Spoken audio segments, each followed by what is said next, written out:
Boshladik unda. Zapisni yopib oldik. Demak, bugungi mavzuyimiz o'zgaruvchanlik mavzusi.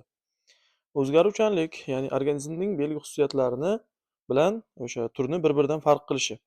Biz bilardik, genetikada ikkita hodisa muhim: irsiyat va o'zgaruvchanlik. Irsiyat bu bir turdagi barcha organizmlarning bir xillikligini ta'minlaydi. Ya'ni barcha organizmda o'sha tana a'zolari, ichki tuzilishlarida umumiylik bor. Ya'ni misol uchun odamlar deydigan bo'lsak, barchamizda ikkita qo'l, ikkita ko'z, quloq, burun kabi a'zolar borligi bu irsiyat. O'zgaruvchanlik esa ularning shakli, tuzilish jihatdan bir-biridan farq qilishi. Agar irsiyat bo'lib o'zgaruvchanlik bo'lmasa, barcha tirik organizmlar bir xil bo'lib qoladi. O'zgaruvchanlik bo'lib irsiyat bo'lmasa, birorta organizm bir-biriga o'xshamay qoladi. Ya'ni tur deb atashga ham to'g'ri kelmay qoladi. Chunki barcha organizm turli xil, ya'ni ba'zisida 6 ta, 7 ta quloq, 3 ta, 4 ta oyoq kabi hodisalar vujudga keladi. Ya'ni bu ikkalasi bir-birini to'ldiradi, qarama-qarshilik ko'rinsa ham. Xo'p, o'zgaruvchanlikning ikki xil turi bor: irslanadigan va irslanmaydigan turlari bor. Xo'sh,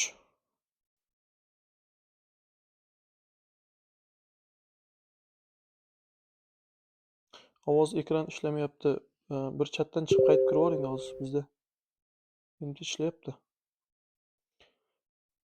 Qolganlar yozaverasizlar agarda ishlamayotgan bo'lsa. Davom etaman. O'zgaruvchanlikning turlari. 5 xil o'zgaruvchanlik turi bor. Kombinativ, ya'ni qanday o'zgarish vujudga kelishi haqida gap ketyapti.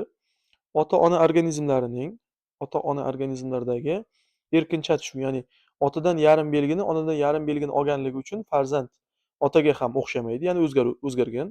Onaga ham 100% o'xshamaydi. Demak, onadan ham o'zgargan holatda. Bu kombinativ, ya'ni normal holatdagi o'zgaruvchanlik hisoblanadi. Rekombinogen o'zgaruvchanlikni endi otadan yarim belgini, onadan yarim belgini olish kerak va ular o'sha gomolog xromozomlar yarmi holatida kelishi kerak edi. Endi meyoz jarayonida sodir bo'ladigan kiras tengori tufayli bu o'zgaruvchanlik xilma-xilligi yanada oshadi. Bu rekombinogenez o'zgaruvchanlik deyiladi. Uchinchisi mutatsion, ya'ni tashqi muhit yoki o'sha ichki omillar yoki o'sha turli xil moddalar ta'sirida genda yoki xromosomaning o'zgarishi, mutatsiya. Mana mutatsiya eng muhim qism hisoblanadi. Hozirgi yaratilayotgan barcha navlar aynan mutatsiyaga tayangan hisoblanadi. Mutatsiya tufayli hosil qilinadi. Polipioida ham mutatsiya bu. Ular haqida hozir gaplashib chiqamiz. 4. Antigenetik.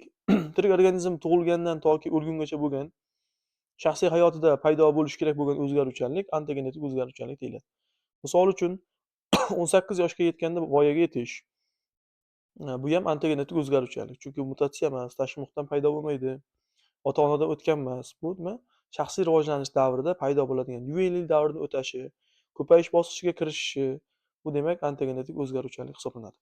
Keyingisi modifikatsiya, ya'ni tashqi muhit ta'sirida paydo bo'ladigan belgilar. Ya'ni genotip o'zgarmaydi, fenotip o'zgaradi. Misol, quyosh nuri ta'sirida terimiz qorayadi. Bu tashqi muhit ta'siri, ya'ni bu modifikatsion yoki fenotipik o'zgaruvchanlik desak ham bo'ladi. Endi modifikatsion o'zgaruvchanlikning qismlariga qarab chiqamiz. Tashqi muhitdan paydo bo'ladi. Hozir aytganimizdek, fiziologik va morfologik tuzilmalarga ta'sir qilishi mumkin. Ya'ni tashqi ko'rinishga va hayotiy jarayonlarga biroz ta'sir qilishi mumkin. Endi bunga misol qilib nimani ko'ryapmiz? Himolay quyonlari. Himolay quyonlarini fenotipik, ya'ni tashqi muhit ta'sirini ko'rib chiqishimiz mumkin. Yelkasining oq junlarini yulib, ya'ni tanasidagi yelka tomonidagi, orqa tomonidagi junlarni yulib tashlab, sovuq ta'sir etkazsak qora bo'ladi. Demak, sovuqda juni qorayadi, teskari. Oqaradi ma'nosida emas, qorayadi. Endi agarda 30 gradusli holatda boqsak, issiq belbog' qo'yib, unda juni oqaradi. Demak, issiqda quyonlar oqaradi, sovuqda esa qorayar ekan. Yana bitta tashqi muhitdan o'zgaruvchanlik qilsak bo'ladi, modifikatsion o'zgaruvchanlikda. Agarda o'sha quyonlarning ozuqasiga ozuqa yetishmasa yoki ovqat bermasa yaxshi, onasiga ovqat yetmasa yoki spirtli mahsulot bersangiz, demak, tug'ilgan quyonchalar chala bo'lib tug'iladi. Va ular rivojlanishi ham sust, ya'ni sekin bo'ladi, yaxshi rivojlanmaydi. Bu ham demak, modifikatsion va bu nasldan-naslga o'tmaydi. Chunki tashqi muhit ta'sirida paydo bo'lgan belgilar nasldan naslga o'tmaydi ekan. Endi tashqi muhitning ta'siriga mana bu yerda gulga misol berilgan. Nilufar guli va suv yong'og'i. Suv yong'og'i va nilufar gulining suv ustidagi, ikkalasi ham suvda o'sadi. Suv ustidagi va suv ostidagi barglari ikki xil shaklda. Suv mana nilufarga qaraydigan bo'lsak, suv ustidagi barglari voronkasimon. Demak, bu tomondan boshlaydi. Nilufar suv ostidagi barglari ingichka lansетsimon. Suv ostidagi barglari esa qanaqa?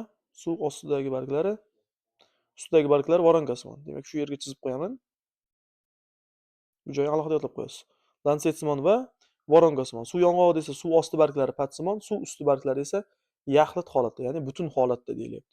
Bu nima bo'lyapti? Tashqi muhit, ya'ni suvning ostidagi muhit va suvning ustidagi muhitda ikki xil barg hosil qilyapti. Shuning uchun buni modifikatsion o'zgaruvchanlikka misol qilsak bo'ladi. Endi odamlarda ham misol qilib olishimiz mumkin. Odamlarda agar u albinoz bo'lmaydigan bo'lsa, ya'ni terisida normal pigmentlar sintezlanadigan organizm bo'lsa, ular yoz oylarida qorayadi. Ya'ni terisida melanin pigment sintezlanishi natijasida hujayralari qoramtir rangga kiradi. Bu sog'lomlar uchun xos. Tashqi muhit ta'sirida qorayish. Albinoslar qoraymaydi. Endi reaksiya normasi degan tushuncha bor. Reaksiya normasi nima? Xuddiki chidamlilik chegarasi kabi. Reaksiya normasini shunday tasavvur qilsangiz bo'ladi.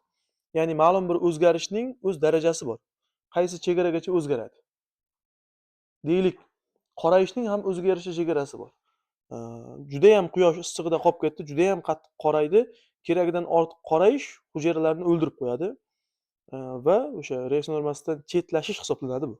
Ya'ni ma'lum bir chegaragacha bo'lgan yo'l reaksiya normasi hisoblanadi. Endi bu chegara, ya'ni reaksiya normasi keng bo'lishi mumkin yoki tor bo'lishi mumkin. Ba'zi qismlar reaksiya normasi tor bo'ladi. Ya'ni birozgina o'zgarsa, o'limga olib kelishi mumkin. Salgina o'zgarishga ham nomoyil bo'ladi. Misol uchun qarang. Reaksiya normasi torligiga bosh miya bilan yurakning kattaligi kabi muhim organlar. Demak, bosh miyaning kattaligi sal o'zgarsa ham organizmni o'limga olib kelishi mumkin.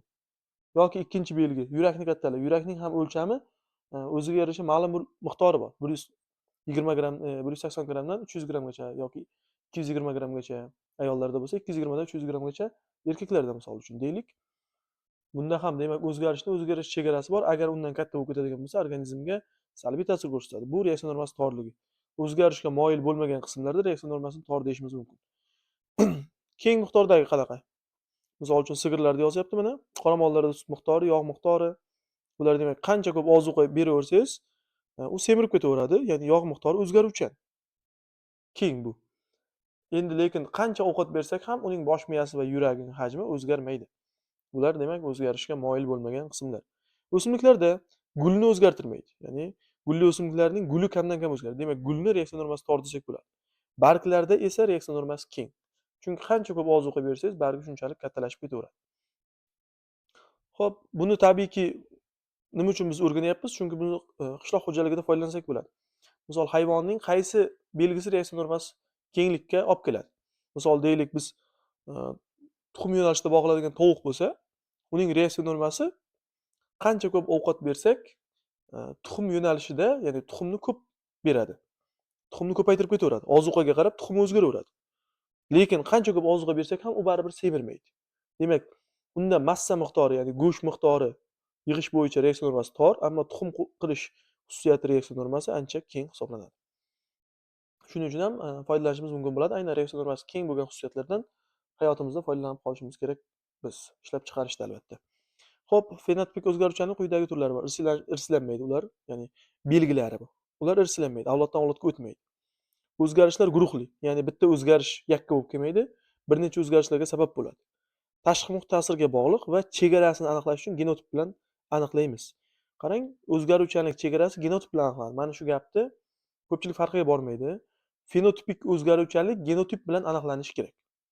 Qanday misol qilamiz? Misol uchun deylik, teringiz qora rangga kirdi yozda. Bu fenotipik o'zgaruvchanligini bilasiz. Lekin siz o'sha geningizda ham qoralik geni mavjud emasligini isbotlab bera olmaysiz. Endi bu tashqi muhitdan paydo bo'lganligini bilishingiz uchun o'sha tekshirish olib borilishi kerak, geningizni ko'rish kerak. Genda qoralik geni yo'q bo'lsa, siz lekin qop-qora turgan teriga qaraydi va bu belgi faqat tashqi muhitdangina rivojlangan deydi. Shuning uchun nima deyilyapti? O'zgaruvchanlikning chegarasini genotip bilan aniqlanishi kerak. Genotipda yo'qmi? Demak, u tashqi muhitdan paydo bo'lgan belgi deya olishimiz kerak bo'ladi. Boya aytgan nilufar bilan suv yong'og'i. Demak, mana gul yuzasi, suv yuzasidagi barglari voronka anaqa yaxlit voronkasimon yoki suv ostidagi barglar mana lansetsimon ko'rishimiz mumkin. Endi mana suv yong'og'ida ham bitta xususiyat bor. Suzib yuruvchi deb qo'ygan. Demak, bu suzib yuradigan o'simlik hisoblanadi. Suzib yuradi. Guliga ham e'tibor qiling, ikkalasi ham gullaydi. Niluffarning guli va suv yong'og'ining guli. 4 dona gul toji bargga ega suv yong'og'i. Shu yerga e'tibor qiling, ikkalasi ham yuksak o'simlik. Barglarini bandliligidan ham buni bilishingiz mumkin. Ikkalasi ham suv o't emas. Xo'p. 60-laboratoriya. Bir qarab qo'ysangiz bo'ladi. U qadar muhim mavzu emas lekin. Keyingisi. Mana bu joyiga bitta e'tibor qilib o'ting. Oldin qaraganmisiz, yo'qmi? O'zgaruvchanlikni grafik jihatdan aks ettiruvchi variatsion egri chiziq chizing. Variatsion qator kecha yaqinda paydo bo'ldi deydigan odamlar bo'lsa, demak mana shu joyga qarab qo'ying. Demak, variatsion qatorni instruktiv kartochka qismida biz o'rganib chiqqan bo'lishimiz kerak edi, 9-sinf darsligida ham hattoki. Faqatgina yangi 10-sinf darsligida bor degan noto'g'ri xulosaga kelmang. 9-sinf darsligida ham aslida bo'lishi kerak edi bu. Biz o'rgangan bo'lishimiz kerak edi. Xo'sh, davom etamiz. Mutatsion, ya'ni irsiyatning o'zgarishiga olib keladigan o'zgaruvchanlikka o'tamiz. Endi irsiyat o'zgaruvchanligi qanaqa bo'ladi? Aniq ko'zga tashlanadigan bo'lishi mumkin yoki yashirin holatda bo'lishi mumkin. Aniq ko'zga tashlanadiganlar dominant bo'ladi. Kalta oyoqli qo'ylar paydo bo'lishi mana. Tovuqlarda pat bo'lmasligi, ya'ni normaldan boshqacha bo'lib ko'rinib qoladi ular. Mushuk barmoqlarining ayri bo'lishi, pigmentlar bo'lmasligi odamda albinizm va barmoqlar kalta bo'lishi, braxidaktiliya yoki ko'p barmoqlilik bo'lsa polidaktiliya kabi kasalliklar, bular irsiy kasalliklar, ya'ni dominant yoki resessiv holatda ko'rinadigan, natijasi fenotipda namoyon bo'ladigan yashirin bo'lmagan belgilar bular. Endi yashirin bo'lgan belgilar ham bor. Ular nima bo'ladi? O'sha organizmda belgi yuzaga chiqmaydi. Agar shu kabi heterozigot organizmdan chatishsa, avlodlarda ko'rinib qolishi mumkin. Unaqa, demak, u yashirin holati hisoblanadi. Xo'p, mutatsiyalarning namoyon bo'lish xarakteri. Namoyon bo'lishi ikki xil. Namoyon bo'lish xarakteri yo dominant, yo resessiv. Dominant bo'lsa shu avlodda ko'rinadi. Resessiv bo'lsa esa resessiv mutatsiyalar yashirin holatda bo'ladi. Yashirin holatda uchraydi. Bu holat turning yashashi uchun muhim ahamiyatga ega. Odatda mutatsiyalar zararli bo'lib, organizm nozik muvozanatdagi biokimyoviy jarayonlar tuzilishiga o'zgartirishlar kiritadi. Ya'ni mutatsiya tabiiyki insonga zarar berishi mumkin, katta ehtimolda, deyapti. Ko'pchilik holatda zarar beradi. Ba'zilarigina foyda berib qolishi mumkin. Ya'ni organizmning tur sifatida rivojlanishiga sabab bo'ladi. Deylik, shu vaqtgacha rivojlanib kelayotgan barcha turlar mutatsiya tufayli rivojlangan.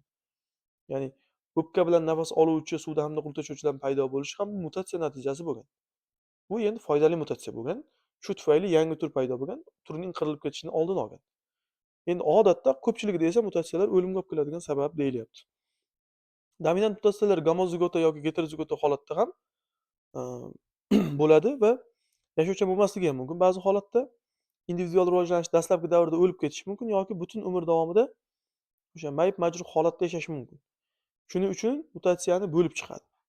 Foydali, zararli, neytral, letal va yarim letal. Foydali degan demak organizm rivojlanishiga olib keladi. Boya aytganimizdek, bir turdan ikkinchi tur kelib chiqishiga sabab bo'lgan bu narsalar. Zararli degani organizmni o'limiga olib keladi.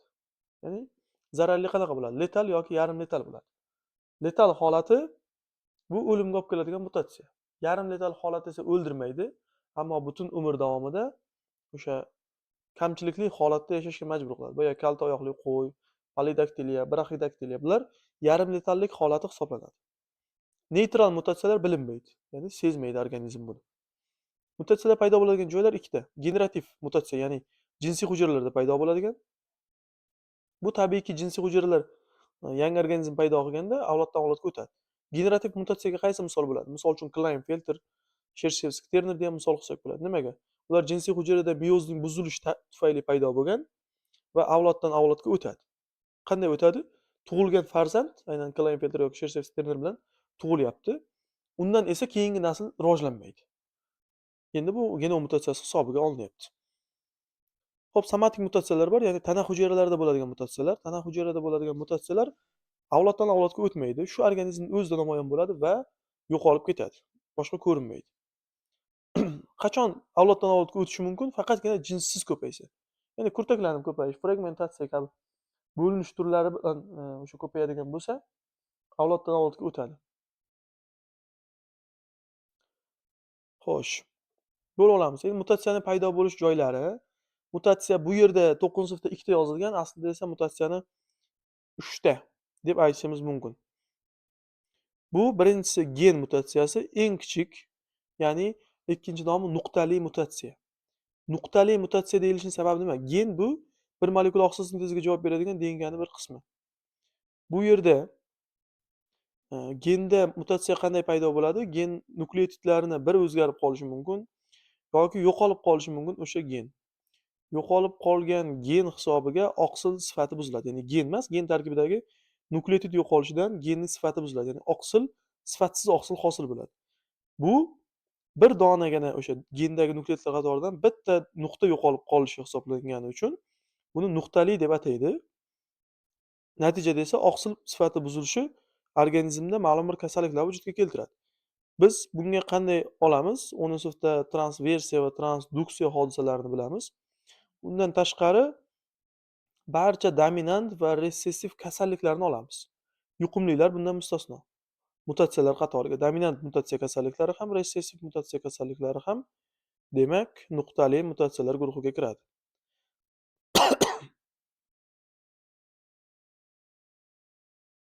Endi ikkinchi turi, demak mutatsiyalar guruhini yozib oldik. Transversiya, transduksiya, o'sha nukleotidlar tarkibi o'zgarishi, adenin timinga o'zgarishi, timin guanin sitozimga o'zgarishi, buni alohida yana tushuntiraman. Yoki o'sha barcha dominant va resessiv kasalliklar. Endi xromosoma mutatsiyalari, buni alohida sizga o'rgataman. Bu genlar sonining o'zgarib qolishi. Misol deylik, bitta xromosomamizda 200 ta gen bor desak, 200 ta gen ketma-ket bilan joylashgan. Birinchi, ikkinchi, uchinchi gen bo'lib joylashgan. Genlar. Har bir gen bu nima? Nukleotidlardan iborat. Agar nukleotidlar o'zgarib qolsa, bu gen mutatsiyasi edi. Genlarning soni o'zgarsa, ya'ni joyini almashtirsa, bir joydan ikkinchi joyga ko'chib o'tsa yoki o'sha shaklini ketma-ketligini buzsa, 1 2 3 4 bo'lmasdan genlar ketma-ketligi 1 4 5 bo'lib ketib qolsa, o'rtadagi bir ikkitasi yo'qolib qolsa, bular xromosoma mutatsiyasi deyiladi. Chunki xromosomaning tarkibidagi genlarning soni yoki sifat jihatdan o'zgarib qolishi bo'ladi. Bu xromosoma va uchinchisi bor, bu genom mutatsiyasi. Genom mutatsiyasi degani endi undan katta birlik. Xromosoma to'plami bilan qaraydi. Ya'ni xromosoma soni. Ko'rdingizmi? Har bir birlik o'zidan katta tuzilmani oladi. O'zidan bitta kichik tuzilmaga e'tibor qilish kerak bo'ladi.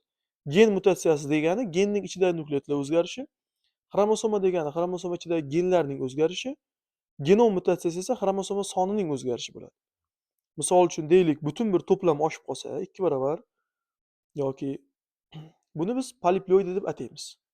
Poliploid. 2 n'dan 3 n'ga yoki 5 n'ga, 4 n'ga o'tishi poliploid. Poliploidning turlarini albatta ko'rib chiqamiz. Endi poliploiddan tashqari aneuploidiya bor yoki geteropoliploidiya deyiladi. Ayrimlarining oshib qolishi, bitta yoki ikkita xromosoma ko'payib qoladi. Bunga misol o'sha Klinefelter va Shershevski-Terner. Hozir bu mavzuyimizda ko'ramiz uni. Sabab bo'ladigan narsa asosiysi mutatsiyalar. Ya'ni mutatsiyaga sabab bo'ladigan narsalar mutagen moddalar. Mutagen moddalar eng kuchlisi rentgen. Rentgen nurlari mutatsiyaga uchrash ehtimolini 150 barobar oshirib yuboradi. Oshirib yuborishi mumkin. Mana braxidaktiliya kasalligi. Ya'ni barmoqlarning normaldan kalta bo'lishi. Suyaklarning tuzilishini ham mana ko'rsatib qo'ygan. Ya'ni 3 ta suyak emas, mana barmoqlarda 2 ta suyak bo'lib qolgan. Ya'ni biz har bir barmog'imizda 3 ta suyak bo'lganida, ularda 2 ta bo'lar ekan. Xo'p. Mana bu esa polidaktiliya, ya'ni ortiqcha barmoqlilik hodisasi. Ya'ni 6 ta. 4 ta mana barmoq va 5 mana 6-barmoq paydo bo'lishi polidaktiliya kasalligi. Mutatsiyaning foydali belgisi ham bu yerda berilgan, ya'ni bu karam. Karam mana diploid holatda qarang, 4 ta glutoj bargga ega. Tetraploid holatga o'tkazsa bu glutoj barglar yiriklashgan. Oktaploid navga o'tkazganda esa glutoj barglar soni ham oshgan. Ya'ni har bir xususiyatni 2-3 barobar oshirish natijasida sifatli nav olish mumkin. Ya'ni karam oldingidek kichik emas, katta barglar o'raydi va sifatli bo'ladi. Ya'ni mutatsiyadan ham to'g'ri foydalansa bo'ladi demoqchi. 62-mavzu odam genetikasi, inson genetikasiga qarab chiqamiz. Inson genetikasi 4000 ga yaqin normal va patologik belgilar bor. Ularning teng yarmi, demak 2000 tasi kasallik belgilari. 2000 tasini kasallik sifatida o'rgangan. Jami 4000 ta belgi o'rganilgan bo'lsa odamda ularning 2000tasini kasallik sifatida o'rgangan. Xo'sh, odam irsiyatini o'rganishning usullari bor. Nimani qo'llab bo'lmaydi? Chachishtirib bo'lmaydi. Duragaylash usuli mumkin emas. Nimaga? Odam birinchidan sekin rivojlanadi. Uning o'sha farzandlar soni kamiga, misol uchun ikkita bo'lishi mumkin, bitta bo'lishi mumkin. Bu degani hamma genlar kombinatsiyasini namoyon qila olmaydi. Yana bir xususiyati uning rivojlanishi juda sekin. Ko'payish muddati ham misol uchun 2-3 yilda bolalash xususiyati bor. Shuning uchun odamda tajriba qilib ko'rish imkonsiz, ya'ni qiyin, juda ham katta vaqt olib qo'yadi. Birinchidan, ikkinchidan, odamda tajribalar mumkin emas. Agar tajribaga yo'l ochiladigan bo'lsa, odamlar o'sha yorib ko'rish holatlari juda ham o'sha ko'payib ketadi. Shu sababli odamda tajribalar mutlaqo man qilingan holatda.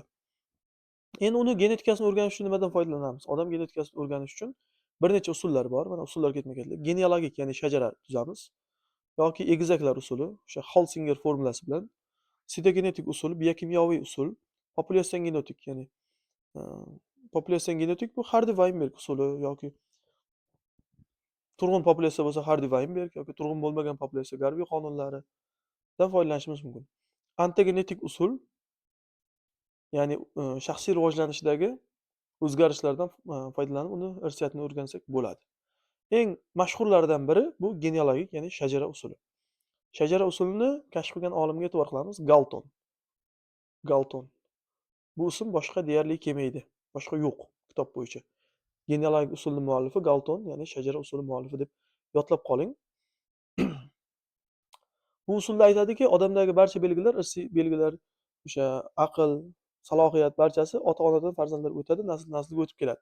Misol uchun mana buyuk bobolarimiz aytibdi, Amir Temur, Mirzo Ulug'bek, Zahiriddin Muhammad Boburlar ham deyapti, o'sha barchasi sulolasi bitta, ya'ni Temuriylar sulolasi.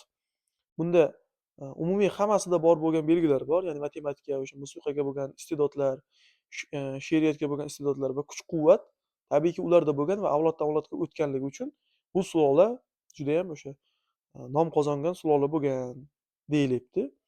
Bu ya'ni ma'noni tushuntirib berish uchun aytyapti. Endi bu shajara usuli orqali, ya'ni shajara bilan chachishtirishni bilasiz. O'sha belgilari bor, to'rtburchak, yumaloq belgilari, o'sha proband, sibis kabi xususiyatlar bilan chachishtirib ko'rasiz. Bunda resessiv kasalliklardan aniqlangan, qaysi kasalliklar aniqlangan? Qandli diabet, tug'makarlik, gemofiliya, shizofreniya. Demak, eslab qolamiz. Mana shu 4 tala kasallik resessiv holatda. Ba'zi holatda dominant deb chalkashtirib qo'ymang. Gemofiliyani bilasiz, lekin shizofreniya, tug'makarlik va qandli diabet uchalasi ham sizga notanish bo'lishi mumkin. Shuning uchun yozib oling, bu joy juda ham muhim. Faqatgina resessiv bilan emas, dominant bilan o'tadigan kasalliklar ham bor. Braxidaktilya, kalta barmoqlik deyiladi o'zbek tilida, yoki ko'z shoh pardasini ko'rlik ko'p qiladigan irsiy degeneratsiyasi, bu ham dominant. Sil kasalligiga moyillik. E'tibor qiling, sil kasalligi emas, moyillik bu. Sil kasalligi bu o'sha tuberkulyoz bakteriyalar tomonidan keltirib chiqariladi. Sil kasalligiga moyillik esa genda bo'ladi. O'shanga chalinishga moyil bo'ladi. Xo'p, keyingisi egizaklar usuli. Egizaklarning paydo bo'lishini eslab olamiz. Agar bitta tuxumdan rivojlangan egizaklar bo'lsa, demak, barcha belgilar bo'yicha bir xil bo'ladi. Ikkalasi tuzilishida ham, shaklida ham, o'sha bo'y uzunliklari ham, keyinchalik ham bir xil bo'ladi. Agarda ularni fenotipik jihatdan o'zgaruvchanlik qilish mumkin, ya'ni ikkita muhitda o'stiradigan bo'lsa, undagina ma'lum bir fenotipik belgilar bo'yicha farqlanishi mumkin. Lekin juda ko'p belgilari ularda nima? Bir xil holatda bo'ladi. Bir xil holatda bo'ladi. Shuning uchun ham egizaklar bir tuxumdan rivojlangan, ya'ni umumiy belgilarga ega bo'lgan egizaklar desak bo'ladi. Har xil tuxumdan rivojlangan egizaklar ham mavjud.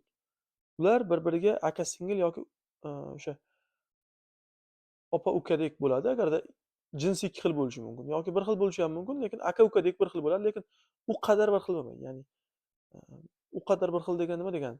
Quyib qo'ygandek bir-biriga o'xshamaydi degan ma'noda olsak bo'ladi. Bir-biriga, lekin akasi ukasiga o'xshagan kabidir o'xshashi mumkin. Bir vaqtda tug'ilgan bo'lsa ham, demak, ular har xil tuxumdan rivojlangan hisoblanadi. Mana bu jadvaldagi dominant resessiv belgilarni yodlab qo'yamiz. Qaysi dominant, qaysi bir heterozigotal holatdaligi. Chunki chachishtirayotgan paytda kitobda berilgan belgilar aytilmasdan, belgi berilmasdan chachishtirilib ketadi. Xo'p, keyingi sitogenetik usul. Sitogenetik usul degani hujayrani ichidagi o'sha axborotni, aynan qaysi axborot desa, xromosomani va e, xromosoma shaklini va sonini belgilab beradi. Shakli va sonidagi o'zgarishlarnigina o'rgana oladi. Misol uchun deylik, odamda 46 ta xromosom bo'lsa, maxsus bo'yoqlar bilan bo'yaydi. 46 tadan kam chiqsa, buni sitogenetik usul bilan aniqlash mumkin, ya'ni bo'yash orqali. Bu sitogenetik usul. Yoki ularning shakli o'zgarib qolsa, metasentrik xromosoma submetasentrikka aylanib qolsa, shaklda bo'lgan o'zgarish paydo bo'lyapti. Demak, buni ham sitogenetik usul aniqlaydi. Lekin genni aniqlay olmaydi. Tarkibda gen, misol uchun gen mutatsiyalarini aniqlay olmaydi. Nuqtali mutatsiya sitogenetik usulda aniqlash mumkin emas. Bu faqat nima? Genom va xromosom mutatsiyalarini aniqlash mumkin. Ya'ni miqdor jihatdan o'zgarsagina ko'zga ko'rinadi. Buni aniqlash uchun nima qiladi? O'sha 37 gradusda ozuqa muhitida leykositlarni ko'paytiradi. Nega aynan leykosit? Chunki leykositda yadro bor. Trombosit va eritrositlar yadrosiz hujayralar. Shuning uchun leykosit olinadi va uni yadrosini maxsus bo'yoqlar bilan bo'yab, o'sha xromosoma soni sanaladi. Qarang, xromosomalar sonini sanab hisoblab ko'rishdan tashqari, ayrim xromosomalarda ancha nozik o'zgarishlar, ya'ni miqdori, shakl jihatdagi o'zgarishlarni ham o'rganib chiqsa bo'ladi. Molekulyar genetik esa bu gen mutatsiyasini o'rganadi. Ya'ni genomni tashkil etuvchi DNK molekulasida joylashgan axborotning o'sha genlar tuzilish funksiyasini tadqiq qiladigan qism molekulyar genetik usul bo'ladi. Xo'sh, keyingi biokimyoviy usul. Biokimyoviy usul tanamizdagi moddalarning miqdoriga qaraydi. Misol uchun qonimizda oqsil bor, yog' bor, uglevod bor. Ularning miqdorini nazorat qiladi. Qonimizda bularni nazorat qilish bilan birgalikda o'sha miqdor o'zgarishiga ko'ra o'sha tanamizda sodir bo'layotgan kasallik yoki belgilarini o'rganib chiqadi. Agar qonda glyukoza miqdori misol uchun deylik oshib ketyapti. Demak, nima bo'lyapti? Bizda insulin o'z vazifasini to'laqonli bajarmayapti deb xulosa qilamiz va bu qandli diabetga olib kelishi mumkin. Qandli diabet bo'lishi mumkin. Yoki boshqa narsalarni ham ko'rishimiz mumkin. Qonimizda xolesterin miqdori oshib ketyapti. Xolesterin oshib ketyapti, demak, bu ham biokimyoviy usul yordamida aniqlanadi. Bu qon tomirlarining torayishiga olib kelishi, keyinchalik esa insult yoki infarkt xavfini paydo qilishi mumkin. Demak, buni o'rganib chiqish kerak bo'ladi. Bu biokimyoviy usulga to'g'ri keladi. Modda miqdori bilan aniqlash. Odamdagi boya aytganimizdek 2000 ga yaqin irsiy kasalliklar aniqlangan. Endi tibbiyotda 6 ta vazifasi odamlarda o'sha mutatsiyalarning sabablarini o'rganib chiqishimiz kerak va unga nimalar mutatsiyani kuchaytirib yuboryapti? Kuchaytiradigan moddalar bor o'zi. Radiatsiya nurlari, radiatsiya hattoki qo'limizdagi telefon va kompyuterlar ham radiatsiya nurini tarqatyapti. Xo'p, mutagen moddalar nima? Kanserogen moddalarni misol qilishimiz mumkin. Ya'ni o'sha sun'iy mahsulotlar, GMOlar ham mutagen moddalarga kirishi mumkin. Qora dori, ya'ni nasha kabi narkotik moddalar, bular ham albatta mutatsiyani kuchaytirib yuboruvchi moddalar. Spirtli ichimliklar bu hujayrani mitoz bo'linishni buzadi. Mitoz bo'linish buzilishi esa noteng bo'lgan hujayralarni bo'linishiga paydo bo'lishiga sabab bo'ladi. Bu noteng bo'lgan hujayralar esa tabiiyki rak hujayralariga aylanib ketishi mumkin. Shuning uchun ham bular bilan ogohlantirilyapti hozirda. Ikkinchisi, irsiy kasalliklarni oldini olish va davolash metodlarini yaratish ham demak asosiy vazifalardan biri bo'lib kelmoqda. Endi tibbiyot genetikasida fenilketonuриya raxt, poliomiyelit kabi kasalliklarni dori-darmonlar yordamida davolash yo'llari topilgan hozir. Davolash mumkin. Demak, davosi bor kasalliklar ro'yxatiga kiritilar ekan, kiritib qo'yamiz. Davolash mumkin bularni. Keyingi qismga o'tamiz. Irsiy kasalliklar ikkita gen va xromosomaga ajraladi. Gen kasalliklar dominant resess, boya aytganimizdek, o'sha nukleotlar soni o'zgarib qolishi, mana dominant kasalliklarga sindaktiliya panjalarini tutashib ketishi, polidaktiliya qo'shimcha pramoqlilik, mikrosefaliya o'sha yuz katta, bosh kichik bo'ladi, g'ayritabiiy bosh kichik bo'ladi. Bu kasalliklar demak, kasalliklarga chalinganda aqliy zaif, o'sha nozik tuzilmaga ega bo'ladi, tana tuzilmasi dominant holatda irsilanadi, shuning uchun ularni erta nisbatan osonlik bilan aniqlash mumkin. Resess bo'lganda tabiiyki u yashirin holatda bo'lardi va buni aniqlashimiz ancha qiyin bo'lardi. Dominant holatda esa yaqqol namoyon bo'ladi. Resesslar geterozigota holatda demak bilinmaydi. Faqatgina gomozigota holatdagina kasallikni namoyon qiladi. Shuning uchun resessiv kasalliklarning barchasini yashirin holatda bo'lishi mumkin deya aytsak bo'ladi. Resessiv genotip kasalliklari Misol uchun olamiz, fenilketonuriya, albinizm, gemofiliya, daltonizm kabilar olishimiz mumkin. Bular har birini bilasiz. Fenilketonuriya mana yangi tug'ilgan har 10 mingta chaqaloqning fenilketonuriya bittasida bo'ladi. Agar o'z vaqtida bilib turib fenilalanin mana aminokislota halqali, siklik. Buni ajratib tashlamasangiz, o'sha miya shakllanishi buzilib, mikrosefaliya rivojlanib ketishi mumkin. Fenilketonuriya kasallik fenilalanin olib chiqib tashlamaslikdan keyin mikrosefaliya degan ikkinchi kasallik paydo bo'ladi. Va aqliy zaiflik tabiiyki paydo bo'lishi mumkin deyilyapti. Ikkinchisi albinizm, o'sha rangsizlik holati, terida pigmentlar yetishmaslik holati 200 mingta boladan 10 mingta boladan yoki 200 mingtaning ichidan bittada uchrashi mumkin. Ya'ni butun tana oq, rangli qismlar yo'q. Ya'ni teri qoraymaydi, ko'z kamalak pardasi rangsiz bo'lganligi uchun ichki tuzilma ko'rinib turadi va bizga ko'zi qizil rangda ko'rinadi. Sochlar oq, o'sha, ya'ni butun tana rangsiz holatda bo'ladi. Gemofiliya bilan daltonizm X ga birikkan, ya'ni buni masala qismlarida juda ko'p ishlagansiz albatta. Xromosoma kasalliklari tibbiyot genetikasi, ya'ni xromosoma deb turib bu yerda o'sha xromosomaning tarkibining o'zgarishi haqida gapirilyapti. Xromosoma sonining o'zgarishi bo'lsa, bu genom mutatsiyasi bo'lib qoladi, bilasiz. Genom mutatsiyalari. Mana bu Down, Klinefelter, Shershevskiy terminlar bular genom mutatsiyasi natijasi hisoblanadi. Misol uchun Down sindromi 21-juft gomolog xromosoma, ya'ni tanamizda 46 ta xromosoma bo'lsa, bu 23 ta juft bo'ladi. Uning 23-jufti X va Y xromosoma yoki X va X xromosoma, ya'ni jinsiy xromosoma demoqchiman. Qolgan 22 jufti esa nima? Autosoma deyiladi. O'sha 22 juftning 21-jufti, demak, u ham autosoma. Autosoma bittaga ko'payib qoladi, trisomiya bo'ladi. Shuning uchun autosoma 44 ta emas, 45 ta. Jinsiy xromosomalar XX yoki plus XY holatda bo'lishi mumkin. Autosoma kasalligi hisoblanadi. Umumiy xromosoma esa 47. Endi belgilariga qarang. Down sindromi. Ayollarda ham, erkaklarda ham bor. Boshlari kichik, yuzlari keng, xuddi mikrosefaliyaga o'xshab ketyapti, qarang. Ko'zlari ham kichik va bir-biriga juda yaqin joylashadi. Og'zi yarim ochiq, aqliy zaif bo'ladi va odatda jinsiy zaif ham, bepusht ham bo'ladi. Ya'ni farzand ko'rmaydi ularda. Bu tug'ilishiga sabab nima? O'sha ona organizmining yoshining qariligi. Yosh oshgandan keyin, yoshi ya'ni 35-40 yoshda oshgan, yoshdan oshib ketgandan keyin kasallikka chalinish ehtimoli oshadi. 15 yoshga nisbatan, 18-25 yoshga nisbatan 10% ko'proq uchrashi mumkin bu holat. Ya'ni ularda qari organizmda tabiiyki meyoz jarayoni buziladi, xromosomalar teng taqsimlanishi amalga oshmay qoladi va natijada bu kasalliklar vujudga kelishi mumkin deyilyapti. Klinefelter ham xuddi shunday sabab bilan kelib chiqishi mumkin. Shershevskiy terminal ham. Klinefelter faqat erkaklarda bo'ladi, Shershevskiy terminal faqat ayollarda. Jinsiy xromosoma oshadi ikkalasida ham. Jinsiy xromosoma o'zgaradi deylik. Shershevskiy terminalda autosoma 44 ta o'zgarmagan. Jinsiy xromosomalar X, Y bo'lishi kerak edi. X, Y, ya'ni bitta X ko'payib qoladi. Bunda demak X ikkita bo'lib qolgani uchun, ya'ni urg'ochi organizmdagi, ya'ni ayol organizmida bor bo'lgan belgilar ma'lum bir qismi rivojlanib ketadi. Bu jismoniy, aqliy va jinsiy jihatdan g'ayritabiiy o'zgarishlar paydo bo'ladi. O'sha yelka chanoqqa nisbatan tor bo'ladi va ayollarga o'xshagan yog' yig'ish, ya'ni semirishga moyillik paydo bo'ladi. Jinsiy bezlar rivojlanishi ham buzilib, balog'atga yetish davridan boshlab yana aqliy qoloqlik ham vujudga kelishi mumkin deyilyapti.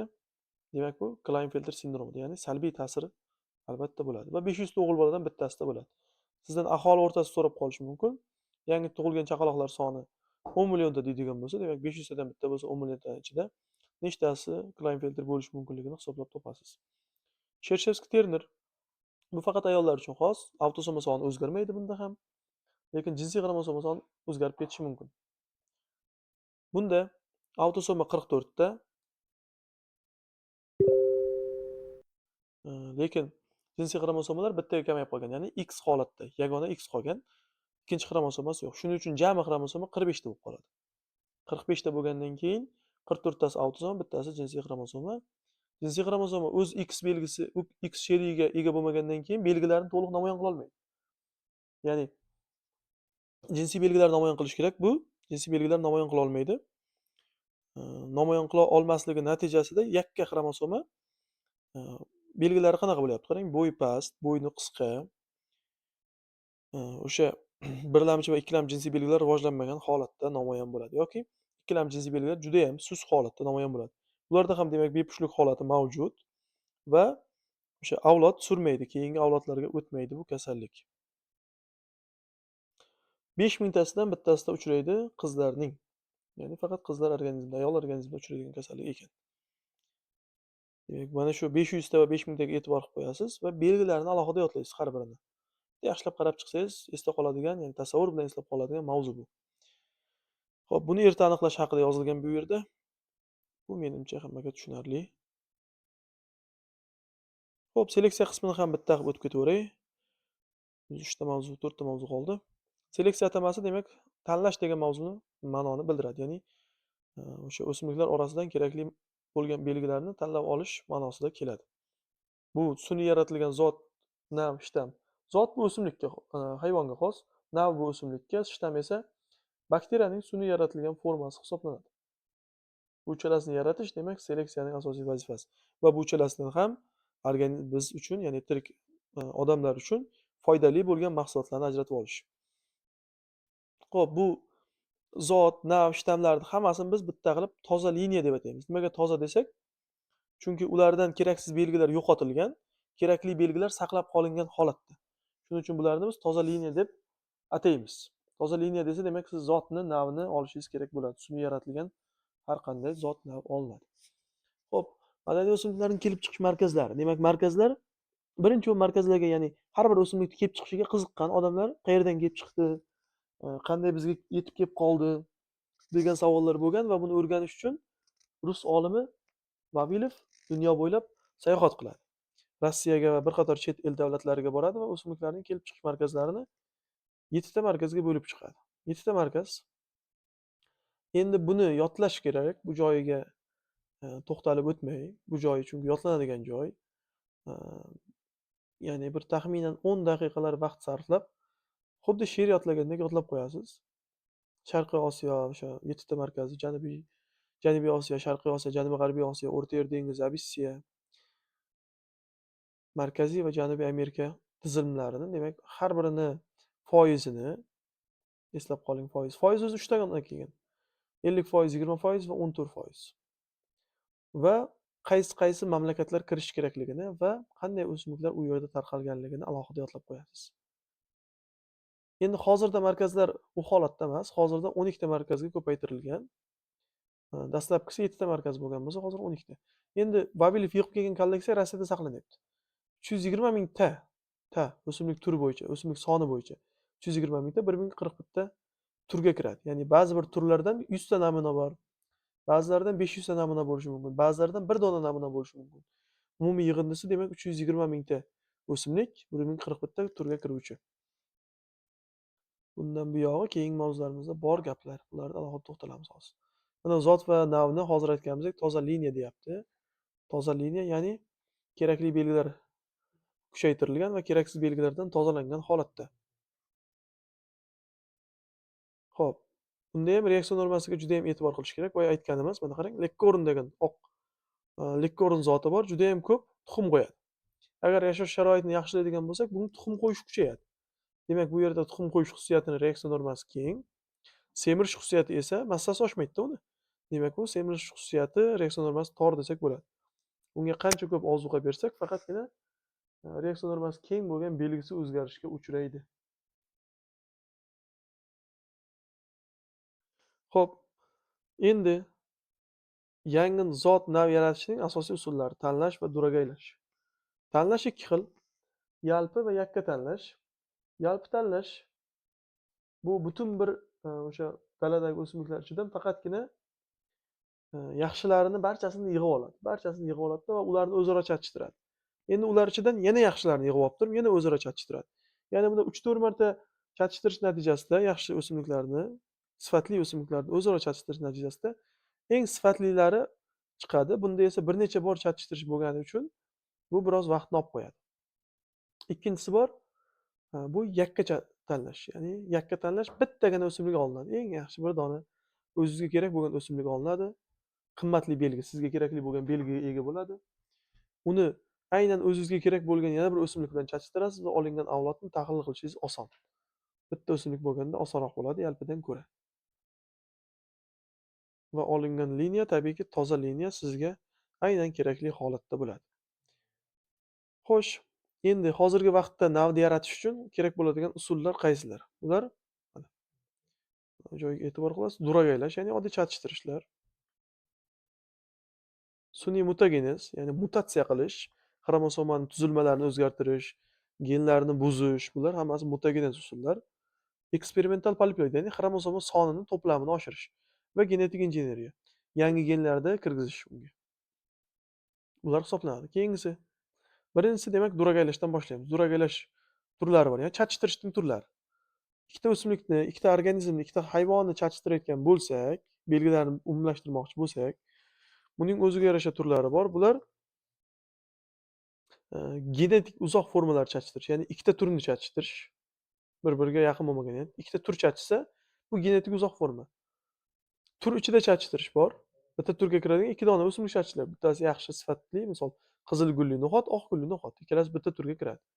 Va uchinchisi geografik uzoq forma, ya'ni o'zimizda o'sadigan o'simlikni aynan shu turini boshqa bir mamlakatda o'sadiganini olib kelib chatishtirib ko'rsak ham bo'ladi. Demak, 3 xil holatda chatishtirish bor desak bo'ladi. Endi davlatimizda qaysi yaratilyapti? Geografik uzoq formalar chatishtirishdan Saratov olingan. Saratov bu bug'doy navi. Hozirgi vaqtda bu nav MDH, ya'ni Mustaqil Davlatlar Hamdo'stligida ekib kelinadi. Yoki Sodiq Mirahmedov tomonidan Meksikadan keltirilgan viltga chidamli yovvoyi g'o'za, O'zbekistonda yaratilgan viltga chidamsiz g'o'za navini ikkalasini chatishtiryapti. Chidamsiz nav chidamliga aylanyapti va Toshkent 1, Toshkent 2, Toshkent 3 navlari yaratilyapti 3 ta. Uchalasi ham viltga chidamli holatdagi sifatli g'o'zalar hisoblanadi. Genetik uzoq forma degani, ya'ni ikkita turni chatishtirish. Karpachenko boshlab berdi karam bilan turtni chatishtirishdan. O'tgan asr 20-yil, ya'ni 1920-yillarga to'g'ri keladi. Karam bilan turp chatishtirganda karamga ham o'xshamayapti, turpga ham o'xshamaydigan meva hosil bo'lyapti. Va bu nasl bermaydi. Nimaga nasl bermaydi? Chunki ikki xil tur meyoz jarayonida konjugatsiyalasha olmay qoladi xromosomalar. Shuning uchun nasl bermagan Karpachenko qilgan ish. Endi uni nasl berish uchun uni allopoliploidda qilish kerak edi. Ya'ni xromosomalar sonini 2 hissa oshirib olganda, keyin u nasl bergan holatga o'tardi. Yana nima bor? Undan keyingi, ya'ni bu ham har xil tur o'rtasida chatishtirish. Bug'doyning yangi donli yem-xashak navi yaratilgan, bug'doy va bug'doyoq chatishgan bu yerda. Mana bug'doy va bug'doyoq. Bundan bir mavsumda 3 marta, 4 marta o'rib olasiz va 300-450 sentnerga yashil massa beradi. Yam-yashil holat beradi va shu yerda o'simliklar o'sishi uchun unumdorlikni ham oshirib beradi tabiiyki. Yoki bug'doy bilan javdar chatishtirilishidan tritikaliya olingan. Bu ham demak bug'doyning va javdarning, ya'ni javdar tog'arpa eng yaxshi xususiyatlarini o'zida jamlagan, ko'p miqdorda yashil massa to'playdi, yuksak darajada ozuqaviyligi bor buni ham. Juda ham sifatli bo'lgan o'simlik. Shu orqali poliploid navlar ham olinyapti. Endi mana bu rasmdagi bug'doyga e'tibor qilamiz. Rasmdagi bug'doy mana bu birinchisi normal bug'doy turi bo'lsa, ikkinchisi mana seleksiya natijasida qilingan bug'doy. Buning bo'yi pastroq. Bo'yi pasaytirilgan sabab bo'ydagi ketadigan o'sha energiya xususiyatini boshqa, ya'ni tarkibida yuqori sifatli kleykovina moddasini ko'paytirgan. Kleykovina bu oqsil turi bu. Sifatli oqsil turi. Past bo'yli sun'iy yaratilgan, seleksiya natijasida yaratilgan bug'doyda kleykovina bor desak bo'ladi. Endi sun'iy mutagenez, ya'ni xromosomalarda mutatsiyalar uchratish orqali o'simlik yaratishni Nabijon Nazirov va Oston Jalilovlar g'o'zada o'tkazgan. An 402, Samarqand 3 va Yulduz. Eslab qolamiz. Samarqand 3 g'o'za, Samarqand kartoshka navi. Ikkalasi ikkita narsa. Shu joyiga e'tibor qilib o'tib ketasiz. Heterozis degani duragay kuchi. Duragay kuchi qanday namoyon bo'ladi? Ya'ni chatishtirish kuchi demoqchida. Chatishtirishda kuchni qanday sezish mumkin? Ikkita uzoq, ya'ni geografik uzoq bo'lgan formalar chatishtirishdan bilish mumkin. Shunday ikkita turni chatishtiringki, yoki ikkita geografik yoki genetik jihatdan uzoq formalar chatishsin, olingan avlod ikkalasidan ham kuchli bo'lsin. Mana shuni duragay kuchi deydi. Duragayda o'sha belgilarning namoyon bo'lishini, kuchli namoyon bo'lish holatini heterozis holati deb atash mumkin. Ya'ni bunga qo'pol tarzda misol qilib keltirsak, cho'lda yashaydigan yigitga tog'da yashaydigan qiz turmushga chiqadigan bo'lsa, ularning farzandi ham cho'lda, ham tog'da yashay oladigan darajada moslashuvchan bo'ladi. Ya'ni ikkala organizmning eng yaxshi xususiyatlarini o'zida jamlash tug'ilgan farzand duragayning kuchi, ya'ni chachishtirishning kuchi hisoblanadi. Kuchli tomonini yuzaga chiqishi bo'ladi. Hayvonlar seleksiyasi, bizda hayvonlar seleksiyasini o'rganish biroz murakkab. Nimaga? Xonaklashtirilgan hayvonlar, misol sigir yoki qo'y deydigan bo'lsa, kam nasl beradi. Juda ham ko'p bolalab tashlamaydi. Shuning uchun uni o'rganish qiyin. Bu birinchi tomoni. Ikkinchi tomoni, ular faqat jinsiy ko'payadi. Bo'linib ko'payish, jinsiy ko'payishlar yo'q. Va yana bir tomoni bor biz uchun. Ular anchagina qimmat va narx-navosida, ya'ni qiyinchiliklar vujudga kelganicha ular bilan tajriba o'tkazish juda ham qiyin bo'ladi. Xo'p. Endi eksterior degan narsa bor. Eksterior bu o'sha belgilari, tashqi belgilari yig'indisi. Tashqi belgilariga nimalar kiradi? Misol uchun uzunligi, tana massa nisbati, uzunlik, aylana, ko'krak aylana o'sha miqdori bu eksterior belgi. Deylik, siz sigirning eksterior belgisini aytmoqchi bo'lsangiz, demak ko'krak aylanasi 2,5 metr yoki uzunligi uncha masofa deb aytishingiz mumkin. Yana biz eksterior belgilari bilan har doim zoologiyada o'qiganmiz. O'sha Prjevalskiy otining uzunligi yozilgan, misol uchun 230 cm uzunligi, 130 cm balandligi deyilgan, misol uchun desak, demak bu ham uning eksterior belgisi yoki 300 kg tana massa hosil qiladi degan gaplarimiz uning eksterior belgilari hisoblanadi. Davom etamiz. Xo'p. Demak, qishloq xo'jaligida chachishtirishda bir zotga mansub hayvonlarni o'zaro yoki uzoq formasi bilan chachishtirish bor. Mana bu joyda o'sha duragay kuchini paydo qilish uchun ikki xil forma yozilgan. Ya'ni avlodning kuchli avlodni olish uchun ikki xil forma bor degan. Birinchisi, uy hayvonlarining sermahsul zotlarini yaratishda zotlar aro chachishtirish bor. Ya'ni ikkita zotni chachishtirish, ikkita sun'iy yaratilgan zotni chachishtirish yoki uy hayvonlarining uzoq formasi, ya'ni uzoq formasi deganda yovvoyi turlar haqida nazar tutilyapti. Uy hayvonini uzoq formasi bilan chachishtirish.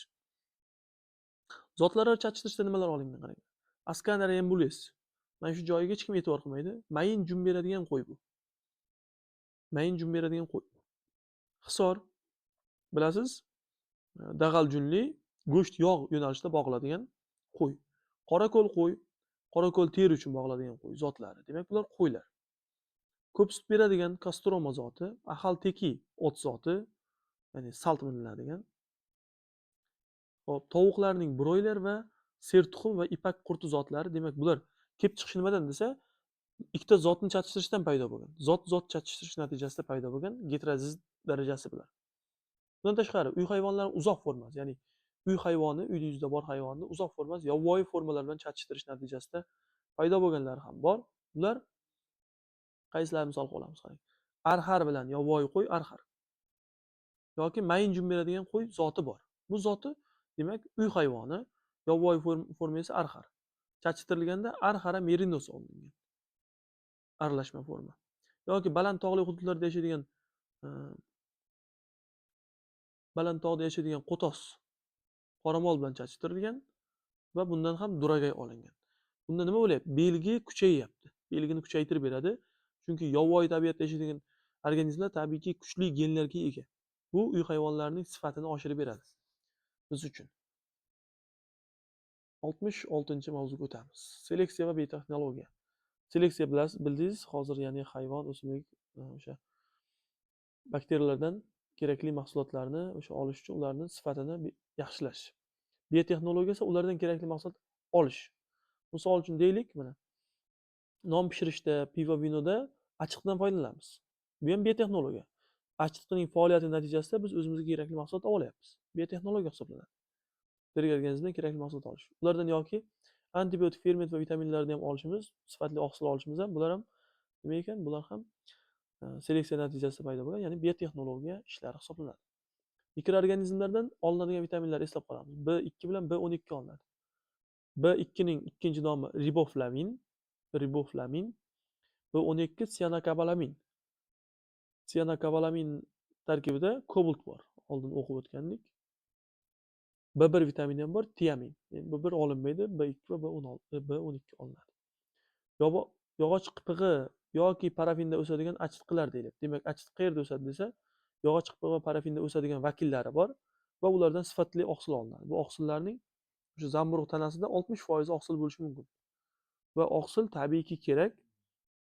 Misol uchun sigirlarga beradigan yoki o'sha hayvonlarga oqsilli mahsulot qancha ko'p bersangiz, u shunchalik massasi oshadi. Tovuqqa oqsilli modda ko'p beradigan bo'lsangiz, uni tuxum qilish oshadi yoki semirish miqdori oshadi. Ya'ni tuzilma uchun juda ham muhim. Misol uchun aytyapti mana, lizin aminokislotasining 1 tonnasi lizinli aminokislota 1 tonnasi qo'shilsa, o'nlab tonna ozuqani tejab qoladi. Ya'ni 10 tonna yem bergandan lizinli 1 tonna bergan yaxshi. Yaxshiroq sifat beradi u deyilyapti. Inson uchun zarur mahsulotlarni tirik organizmlardan yoki ular yordamida olish bu biotexnologiya. Ya'ni bizga kerakli mahsulotni tirik organizmdan olishimiz biotexnologiya bo'ladi. Yoki o'sha ular ishtirokida olishimiz. Keyingi 30 yil ichida biotexnologiya anchagina kuchaydi. Rudalar ajratib olyapmiz, qarang. Misol uchun noyob moddalar ajratib olishimiz. Misni olishimiz bir necha ming tonna mis olsak bo'ladi. Har yil olinyapti dunyo miqyosida. Va bu normaldan 2-3 barobar mana shu mikroorganizmlar ishtirokida, ya'ni tirik organizmlar ishtirokida biotexnologiya bilan olish 2-3 barobar arzonga tushyapti. Bakteriyalar faoliyati yordamida rudalardan oltin, uran, kumushlar ajratib olinyapti. Va bu yerda zaharli element deb ta'rif berilyapti. Zaharli element bu mishyak. Demak, mishyak zararsizlantirilyapti ekan. Xo'p, gen muhandisligi, ya'ni genlarni o'zgartirish, genlarni kiritish yoki ularning strukturasini o'zgartirish bu gen muhandisligi deyiladi. Misol uchun gen muhandisligidan ko'p miqdorda oqsil ishlab chiqarilyapti. Qaysi? Viruslarni ko'payishini to'xtatuvchi interferon. Demak, interferon bu oqsil. Nima qiladi? Bu faqat viruslarga qarshi kurashuvchi oqsil hisoblanadi. Buni belgilab qo'yasiz. Qonda glyukozani nazorat qiladigan insulin, buni bilasiz endi. Ortiqchasini jigarga borib taxlaydi edi. Bizda o'rganib kelayotgan olimlarga e'tibor qilamiz. Muzaffarov, Mavloniy, Asqarova va Xolmurodov. Bu yerda Muzaffarov o'simliklarni o'rgangan. O'simliklardan qaysi o'simlik? Xlorella va xlamidamanada suv havzalarini tozalashda foydalangan va o'sha xlorella xlamidamanadani chorva mollariga berib ko'rishni tajriba qilib ko'rgan. Birinchi bo'lib ozuqasini yaxshilaydi deb o'ylagan. Ikkinchisi Mavloniy. Bu achitqi zamburug'ini o'rgangan. Mana bu joyda yozilgan adashmasam mana. Bir qator achitqilardan o'rganib, ularni novvoychilik va chorvachilikda qo'llagan. Asqarova va Xolmurodov. Ular haqida keyingi mavzularda ko'rib chiqamiz. Ular demak O'zbekistonda hissa qo'shgan olimlar sifatida. Xo'p, bu yerdan Zokirov, Muzaffarovlar bilamiz. Zokirov Qodir Zokirovich, Muzaffarov Ahror Muzaffarovichlar botanikada. Zohidov, Muhammadiyev, Azimov, ya'ni umurtqali va umurtqasiz hayvonlar o'rgangan deb Zallogan boshida yozilgan. Yolqin Xolmatovich To'raqulov va Toshmuhammedov bizda 19-mavzuyimizda yozilgandi, ya'ni hujayraning kimyoviy tarkibini o'rgangan. Xo'sh, To'raqulov Toshmuhammedov biokimyo va endokrinologiya deb yozilyapti. Biokimyo degani hujayraning kimyoviy tarkibi va endokrinologiya, ya'ni To'raqulov haqida gap ketyapti. Bu yerda To'raqulov qalqonsimon bezni o'rgangani uchun endokrin sistemasiga yozilyapti. Hamidov hujayra va hujayra injeneriyasi. Hamidov haqida 10-sinfda o'rganamiz, ya'ni bu tez o'sar quyon kashf qilgan, ya'ni uning zigotasiga kiritgan uchun hujayra injeneriyasiga katta hissa qo'shgan. Zuparov ham hujayra kimyoviy tarkib bo'yicha faqat. Mirahmedov, Nazirov, Jalilovlar bilan seleksiya sohasida boya. Nabijon Nazirov, Oston Jalilovlar sun'iy mutagenez. Sodiq Mirahmedov kim edi? Toshkent 1, Toshkent 2, Toshkent 3 navlarini yaratgan o'sha g'o'za g'o'zani yaratgan olim edi, ya'ni sun'iy g'o'za. Jo'ra Azimboyevich Musayev bu g'o'za kolleksiyasini yaratgan olim, genetika sohasida. Abdukarimov ko'plab o'sha g'o'za navlarini yaratgan. Bu ham hozir Abdukarimovni mana bu joyda ko'ramiz. Xo'sh. Mana Abdukarimovning yana bir ishi bor bizda Samarqand navi. Boya Samarqandni g'o'za deb eslatdik sizga. Ikkinchi Samarqand 3 bo'lsa g'o'za, Samarqand bo'lsa kartoshka deb aytgandik. O'sha kartoshka. Bu Abdukarimov yaratgan kartoshka 1 yilda 2 marta terib olinadi. Qanday 2 marta terib olinadi? Ya'ni bizning normal kartoshkalarimizni eksak, bahorda ekamiz, yozga borgandan keyin u pishadi. Biz uni terib olamiz. Agarda terib olib turib maydalarni yana ekadigan bo'lsak, u kuzgacha qaytib chiqmaydi. Ya'ni keyingi yil bahorda o'sib chiqadi. Abdukarimovning kartoshkasi shundayki, yozda terib olgan kartoshkani yana yerga ekib suv qo'yadigan bo'lsangiz, u yana o'sib chiqadi va kuzgacha yana bir marta mevalaydi. Buni noto'g'ri tushunib qolmang siz, ya'ni kartoshkani tagini kovlab olib turib, o'zagi qoladi va u yana tugadi deb o'ylab qolmang. Uni terib oladi, to'liq kovlab terib olingandan keyin qayta eksa qaytib chiqadi shu yilning o'zida. Shuning uchun uni 2 barobar, 2 marta hosil olish mumkin degan va undan tashqari genetik injeneriya sohasidan uning ildizi uzunlashgan. Ildizi uzunlashishi nima qiladi? Ko'proq tuganak hosil qilishga olib keladi. Boyagi joydan davom etaman endi. Xo'p, Ibrohim Abdurahmonov porloq navlarini yaratgan. Muhammedov, Odilovalar. Odilova va Muhammedovlarda buni 10-sinfda ko'ramiz. Ya'ni bular PCR texnologiyalar bilan ishlagan olimlar. Odilovani ham o'sha rizosfera, psevdomonas bakteriyalar bilan birga ko'rishimiz mumkin bo'ladi o'sha 34-mavzuyimizda. Tojiboyev O'zbekiston florasi, ya'ni O'zbekistonning o'simliklarini o'rgangan olim. Shogirdlari hozirda ham o'rganyapti. Allanazarova O'zbekiston va Mustaqil Davlatlar Hamdo'stligida o'simliklarni qoplami, ya'ni butun qanday o'simliklar borligini o'rganib chiqqan. Geobotanik olim. Xarita tuzib chiqqan. Bu yerda misol uchun Zominda tarqalgan o'simliklar ro'yxati, Hisor tog' tizmasida tarqalgan o'simliklar ro'yxatini Allanazarova tuzib chiqqan. Uni shogirdlari. Xo'p, g'allachilik, meva-sabzavotchilik, g'o'za seleksiyasi, chorvachilik alohida e'tibor berilyapti, bilasiz. Ulug'bek 600 va Sanzorni eslab qolamiz. Bu ikkalasi ham bug'doy va ikkalasi ham serhosil. Juda ham ko'p hosil beradigan g'o'za navlari, bug'doy navlari hisoblanadi, kechirasiz. Xo'sh, Jo'ra Azimbayevich Musayev g'o'za kolleksiyasini yaratgan, aytdik boya. Sodiq Mirahmedov yana bir marta yozyapti. Nabijon Nazirov, Oston Jalil boya ham aytdik. Eski bular. Endi hozirda istiqbolli g'o'za navlari, ya'ni anchagina sifatli bo'lgan g'o'zalar, bular Buxoro 9, Buxoro 12, Namangan 39 omad. Endi shu yerda bir narsani aytib o'tay. 6-sinfda oilalar bor. 12 ta oila berilgan bizga. 9 ta 2 urug' pallali, 3 ta 1 urug' pallali. O'sha yerda misol uchun deylik, ituzumdoshlar oilasi vakili bor. Bu pomidor bo'lishi mumkin. Yana ituzumdoshlardan bizga mashhur tarzda olinadigan o'simliklardan ituzum yoki toktoshlardan uzum deylik. Misol toktoshlarni olaylik. Toktoshlarni guli haqida gapirayotganda nima deydi? Qalpoqchaga o'xshab guli ochilguncha yopib turadi degan ibora bor. Endi sizga qalpoqchaga o'xshab yopib turadigan navlarini toping deb yuborishi mumkin. Bundan siz uzum navlarini olishingiz kerak. Ya'ni oila bilan birlashtiradi. Yoki mana g'o'zaga nima deyish mumkin? Changchilari cheksiz bo'lib, urug'chini o'rab turadi. Bu g'o'zaga xos. Bular bu navlarni ko'rsating desa, siz zotni ola olmaysiz, turni ola olmaysiz. Ya'ni tur sifatida yovvoyi g'o'za, Meksika g'o'zasi, Barbados g'o'zasini olishga haqqingiz yo'q. Bunday holatda siz nav olasiz. Shu vaqtda qaysi o'simlik g'o'zaligini bilishingiz kerak. Yoki gultoji barglari nay hosil qilib, changchilari u nayda o'rnashgan degan joyi bor. Yoki gultoji barglari yarmigacha yoki 3gacha qo'shilib nay hosil qiladi deydi. Bu ituzumdoshlarda. Bu yerga Samarqandni olishingiz mumkin, Nimrangni va Abidovni olishingiz mumkin. Bular kartoshka. Chunki ituzumdoshlarga kiradi bular. Shu kabi o'simliklar olasiz. Demak, eslab qoling, demak, xususiyatlarini umumlashtirib so'rash mumkin bo'ladi. Porloq navi, demak, bu Abdurahmonov tomonidan gen nokaut, ma'lum bir keraksiz genlarni o'chirib qo'yish natijasida ixtiro qilingan ekan. Demak, bu porloq degani, ya'ni gen nokaut degani keraksiz genni yopib qo'yish. Sizga misol uchun gullaganda o'sha gullarning glukozchasi yoqmayaptimi? Glukozcha hosil qiladigan genni yopib qo'yasiz. Glukozcha hosil qilmaydi va bu ketgan energiya boshqa gullashga yoki g'o'zani tolasini sifatiga o'giriladi. Xo'p. Rahmonqulov tomonidan Umid Oqqo'rg'on, Mang'it, Sulton, Istiqlol 14 kabi navlar yaratilgan. Bular ham g'o'za. G'o'zalar qatorini alohida yozib olish maslahat beraman. Har birini o'ziga xos xususiyati bilan. Endi uzumchilik, gultush sohibi hiloliy 500 ga yaqin nav bo'lsa, 6-sinfda yozilgan. Bulardan faqat bizga Rizamat gultush sohibi hiloliylar berilyapti. Mana bu olmalar qatori. Oq olma, qizil olma, targ'il olma, qozi dastor. Shaftolining vatan, lola, anjir, zarg'oldoq kabi navlari bor. Bu hozirda o'rik, anor, bodomda ham bor. Endi mana zot navlarida yozilgan mana bu yerda Gen nokaut usuli yana nimada qo'llanilgan degan joyi ham bor edi. Shu joyini tashlab o'tibmiz. Bug'doy, kartoshka, anorda, uzumda va chilonjitida ham demak gen nokaut usuli qo'llanilib kelingan hozirgacha.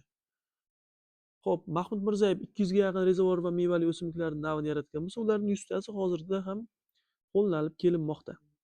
Abdulkarimovni aytdik va mana bu joyda ikkita o'sha kartoshka navlarini yodlab qo'yamiz. Endi biroz tanaffus olamiz.